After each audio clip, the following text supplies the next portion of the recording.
कहानी आपको सुनाता हूं। इसे आवाज सुनाई दे सकता हूं। एक बार ईश्वर माने भगवान ने अपने देवदूत को बोला, देवदूत को कि जाओ धरती में,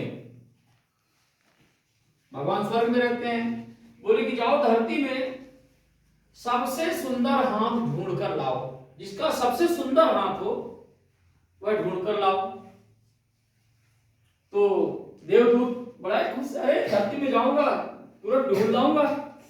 आकर के तो वहां से चला देवदूत, उनको तो अद्भुत शक्ति प्राप्त है, जहां मन चाहे वहां पहुंच जाते हैं। अब देवदूत वहां से निकले, रात थी, धरती में आए और सोचे कि बढ़िया समय है, सब सोए होंगे, मैं जाके देख लूंगा कि सबसे सुंदर हाथ किसका है।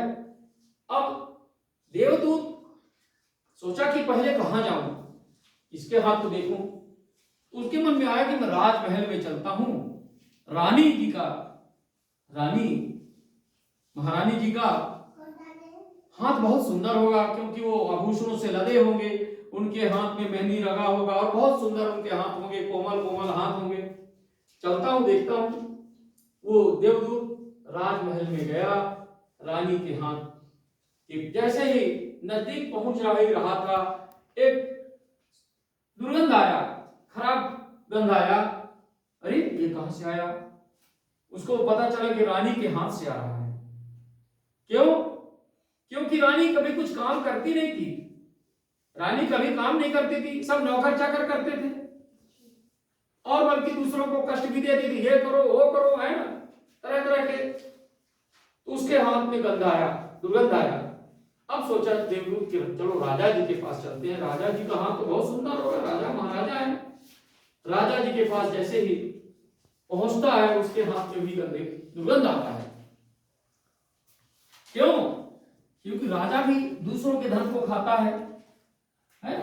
स्वयं कुछ मेहनत नहीं करता, नौकर चाकर सब करते हैं, अपने परिश्रम से जो कमाई होती है उसमें आनंद है। तो राजा का दिमाग अच्छा नहीं होता।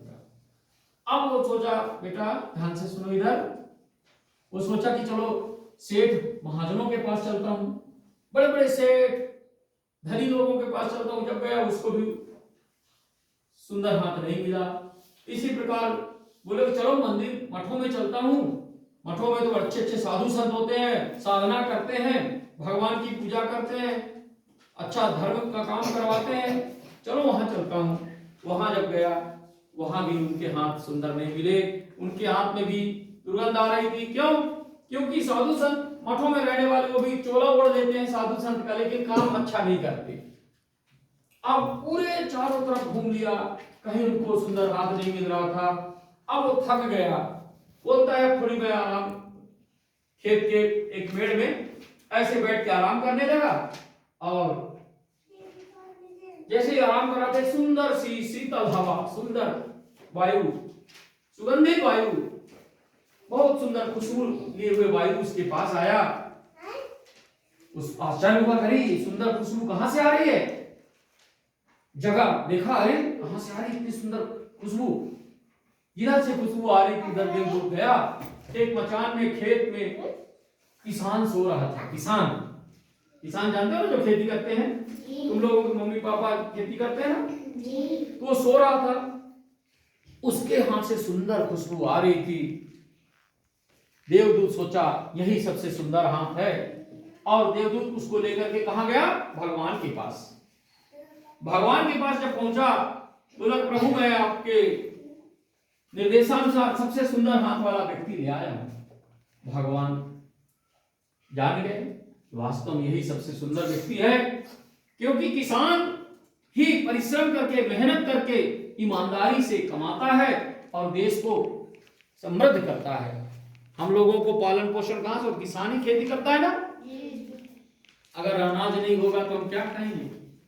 तो मेहनत करने वालों के हाथ में वो सुंदर खुशबू आता है। सबसे सुंदर हाथ भगवान बोले कि जो धरती में रहकर अच्छा मेहनत करता है, परिश्रम करता है, ईमानदारी से कार्य करता है, उसके हाथ बहुत सुंदर है। इस प्रकार देवदूत को समझ में आया कि भगवान मेरे को किस लिए भेजे थे। इसका मतलब यह है कि जैसे आप लोग विद्यार्थी हो ना, आप अपने हाथों से, अपने मुंह से आज अच्छी पढ़ाई करोगे, अच्छा पढ़ोगे लिखोगे, तो आप एक अच्छा इंसान बनोगे, बड़े आदमी बनोगे, अच्छी नौकरी मिलेगी, अच्छे इंसान बनोगे। ये कहां से? हाथ से ही करते हैं ना काम। लिखाई किसमें से करते हैं? हाथ से। तो ठीक है ना, अच्छी पढ़ाई करना है और अपने आप को सुंदर बनाना है। ठीक ठीक।